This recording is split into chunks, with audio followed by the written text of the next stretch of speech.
Hello friends, कैसे हैं आप सभी लोग।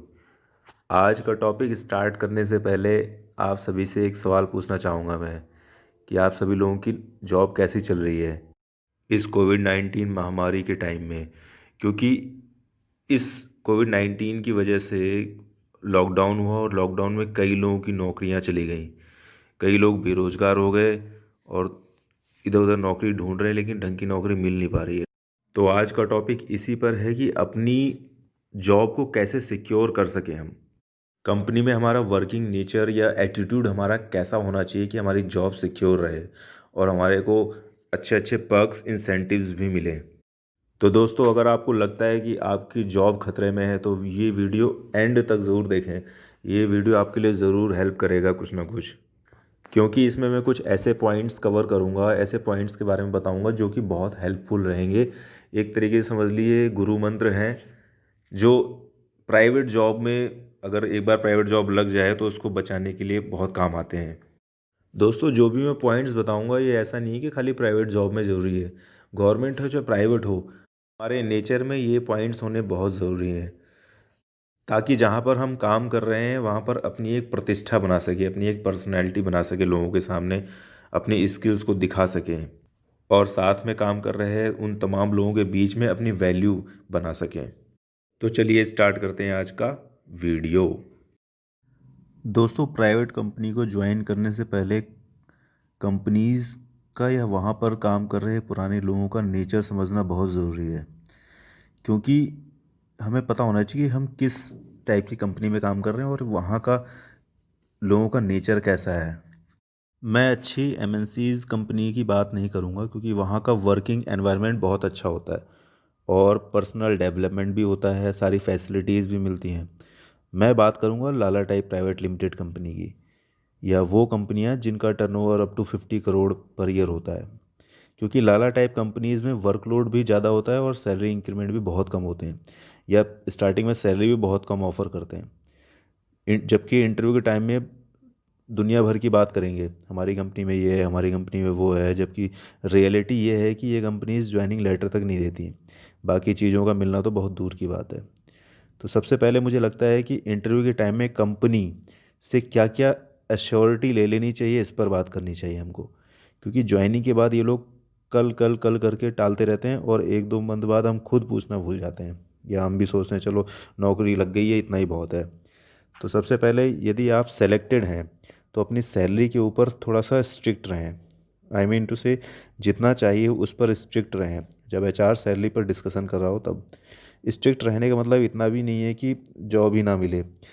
इतना तो आइडिया हो ही जाता है कि किस पोजीशन की कितनी सैलरी मिनिमम होनी चाहिए, तो उसके अकॉर्डिंग ही डिमांड करें। क्योंकि एक पुरानी कहावत है कि कंपनी सैलरी तो देती है, बस उसे लेने वाला होना चाहिए। मतलब प्रूफ करना पड़ता है खुद को, सैलरी के लायक बनाना पड़ता है, या ये इंटरव्यू के टाइम शो करना पड़ता है, अपनी स्किल्स को हाईलाइट करना पड़ता है, तो कंपनी सैलरी देती है। और एक बात, कंपनी को जो चाहिए वो तुम्हारे अंदर है तो उसी दिन फाइनल हो जाएगा। अदरवाइज़ वो यही बोलते हैं कि हम नेक्स्ट राउंड के लिए आगे आने वाले दिनों में, एक आध दिनों में बुलाएंगे। तो अगर आप नेक्स्ट राउंड के लिए रोके गए हैं उसी दिन, तो समझ लीजिए कि आप 90% सेलेक्टेड हैं। अब आप सैलरी के ऊपर थोड़ा सा स्ट्रिक्ट डिमांड कर सकते हैं। ध्यान रहे, एम्प्लॉयर ने जिस पोजीशन के लिए वैकेंसी निकाली है उसके लिए कुछ एक सैलरी, पर्टिकुलर सैलरी फिक्स करके रखते हैं कि लगभग इतने की रेंज में हम इस वैकेंसी को क्लोज़ करेंगे। तो सपोज़ करो कि 25,000 में कोई एक वैकेंसी ओपन करी है, तो उसमें तो एचआर यही कोशिश करेगा कि 25,000 से कम में ही कैंडिडेट मान जाए। लेकिन अगर बंदे में दम है, उसमें टैलेंट है, क्वालिटी है, स्किल्स हैं उसके पास, तो वो 5 to 10% उससे ऊपर भी एचआर जा सकता है।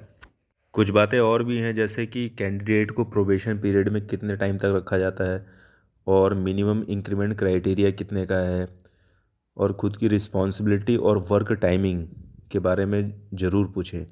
क्योंकि कई कंपनीज 8 आवर्स बोलती हैं लेकिन काम 8 से 10 घंटे तक करवाते हैं। और एक बात और, कि एक्स्ट्रा आवर्स का पेमेंट मिलता है या नहीं, क्योंकि कंपनीज ज्वाइन करने के बाद कुछ समय तक एक्स्ट्रा आवर्स में काम करने में अच्छा लगता है, लेकिन एक समय के बाद ये एक्स्ट्रा आवर्स चुभने लग जाते हैं अगर इसका पेमेंट ना मिले एक्स्ट्रा।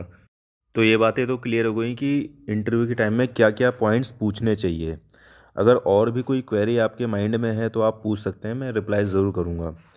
अब बात करते हैं किसी भी सिचुएशन में अपनी जॉब को कैसे बचा के रखें। इसका एक गुरु मंत्र बताता हूँ। तो सबसे पहला पॉइंट है कि डे फर्स्ट से कंपनी में ऑन टाइम जाना, और दूसरा कंपनी आवर्स में हमेशा काम में लगे रहना। इसे थोड़ा सा एलेबोरेट करके समझते हैं। पहले पॉइंट में कहने का मतलब ये है कि अगर आपकी कंपनी की टाइमिंग सपोज़ 9 बजे है तो 9 बजे से 2 मिनट या 5 मिनट पहले ही पहुँचें, लेकिन पहुँचे ज़रूर टाइम से। इससे कंपनी के ओनर या सीनियर के दिमाग में एक अच्छा इम्पैक्ट पड़ता है आपके लिए कि बंदा ऑन टाइम आता है, पंक्चुअल है। अगर आप पंक्चुअल हैं तो सामने वाला अगर कभी लेट आता है तो उसको आप क्वेरी कर सकते हैं, उससे पूछ सकते हैं कि आप लेट क्यों आए हैं। अगर आप एक रिस्पॉन्सिबल पोस्ट पर हैं तो आपके लिए बहुत ज़रूरी है ये क्वालिटी, क्योंकि आप के जूनियर आपसे कुछ सीखेंगे और आपके नेचर में पंक्चुअलिटी शो होनी चाहिए। और बात सिर्फ टाइम पर कंपनी आने और जाने की नहीं है, जो भी टास्क दिया जाता है उसको टाइम से कंप्लीट करने की भी है। सपोज़ करो अगर कोई टास्क आपको लगता है कि ये टाइम से दिए हुए टाइम से पहले ही कंप्लीट हो सकता है तो उसको टाइम से पहले ही कंप्लीट कर दें। और अगर टास्क कोई न्यू है या डिफ़िकल्ट है तो अपने कलीग से या सीनियर के साथ शेयर करें, उनसे हेल्प लें और कोशिश करें कि आपको दिए हुए टाइम पर ही कंप्लीट हो जाए वो टास्क। एक बात और, जब तक आपका काम पूरा ना हो तब तक कोई भी टाइम पास ना करें। एटलीस्ट स्टार्टिंग में तो, जब आप स्टार्टिंग में जॉब ज्वाइन कर रहे हैं तो उस टाइम तो बिल्कुल भी ना करें, और दिए हुए जॉब से रिलेटेड ही काम करें या बातें करें। इससे आपके आसपास के लोग मोटिवेट भी होंगे और आपके लिए एक अच्छा इम्पैक्ट पड़ेगा उनके ऊपर कि ये बंदा कर्मठ है। दूसरा पॉइंट मैंने पहले पॉइंट में नियर अबाउट कवर कर दिया है। कहने का मतलब ये है कि कंपनी टाइम में खाली ना बैठें, हमेशा अपना काम करते रहें और नेक्स्ट काम प्रीवियस काम से बेहतर करने की कोशिश करें हमेशा। मतलब कि अपने आप में इम्प्रूवमेंट लाने की कोशिश करें। जब भी काम करें तो अपना दिमाग, आँख, नाक, कान खुले रखें कि क्या कर रहे हैं, क्यों कर रहे हैं, ये पता होना चाहिए। आपको पता होना चाहिए कि आप जो कर रहे हैं वो सही है या नहीं। सपोज़ करो आप इलेक्ट्रिकल बैकग्राउंड से हैं और पैनल में कोई फॉल्ट आ गया मान लो, और आपको भेज दिया कि फ़ॉल्ट ट्रेस करो। तो फॉल्ट ट्रेस करते समय आप अपने आप को सबसे ज़्यादा एक्टिव रखें और फोकस्ड रखें बिल्कुल, क्योंकि एक गलत वायरिंग पूरे पैनल बोर्ड को में ब्लास्ट कर सकती है या एमसीबी ट्रिप हो जाएगी। ये बात इलेक्ट्रिकल बैकग्राउंड के इंजीनियर्स बखूबी जानते होंगे कि फॉल्ट दिखता नहीं है, वो तो जब ऑन करो तब पता चलता है कि ये ट्रिप हो गया या ब्लास्ट हो गया। तो इलेक्ट्रिकल में ये बात ख़ास तौर से ध्यान रखने वाली है। वैसे और भी जो मैकेनिकल वाले हैं या प्रोडक्शन वाले हैं उनको भी ये बातें ध्यान रखने की है। एक बात और, कंपनी में हर तरह का बंदा होता है। कुछ सामने आपकी तारीफ़ करेगा, हाँ में हाँ मिलाएगा और पीठ पीछे बुराई करता है, और कुछ सामने सब कुछ बोल देंगे और मन में नहीं रखते हैं। हमें किसी से बैर नहीं रखना है, हर टाइप के व्यक्ति को साथ लेकर चलना है। अगर ऐसा कर पाते हैं तो आपकी एक क्वालिटी निखर के आती है, लीडरशिप क्वालिटी, जो कि आपके स्किल्स में एक प्लस पॉइंट है। आगे चलकर हो सकता है आपको मैनेजमेंट में एक अच्छी पोस्ट मिल सके। दोस्तों, आज के टाइम में जॉब मिलना बहुत मुश्किल है। जिनको कॉलेज से प्लेसमेंट मिल जाती है तो वो तो लगभग सक्सेस बहुत जल्दी गेन कर लेते हैं, लेकिन जो इंजीनियर्स गवर्नमेंट जॉब की तैयारी ना करके प्राइवेट जॉब सर्च करते हैं उनके लिए एक जेन्युइन जॉब मिलना बड़ा ही मुश्किल है। तो जब एक बार एक अच्छी जॉब मिल जाए तो उसे कैरी कैसे रखना है ये बहुत ज़रूरी है।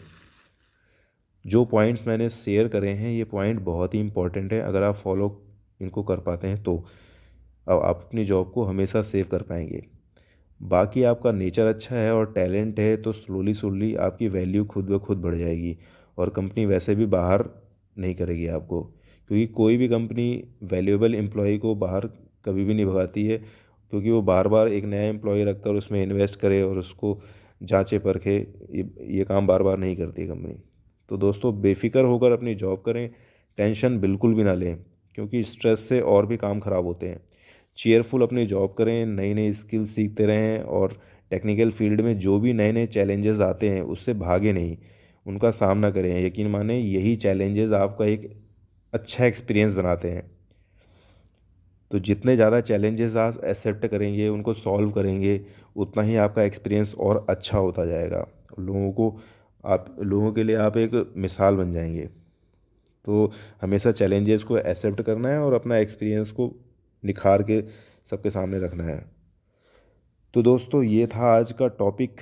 आपको कैसा लगा कमेंट बॉक्स में ज़रूर बताएं। अगर आपके मन में जॉब से रिलेटेड कोई भी क्वेरी है तो पूछ सकते हैं, मैं रिप्लाई करने की कोशिश करूँगा। तो मिलते हैं एक नए वीडियो में एक नए टॉपिक के साथ। तब तक अपना ख्याल रखें, सुरक्षित रहें। जय हिंद।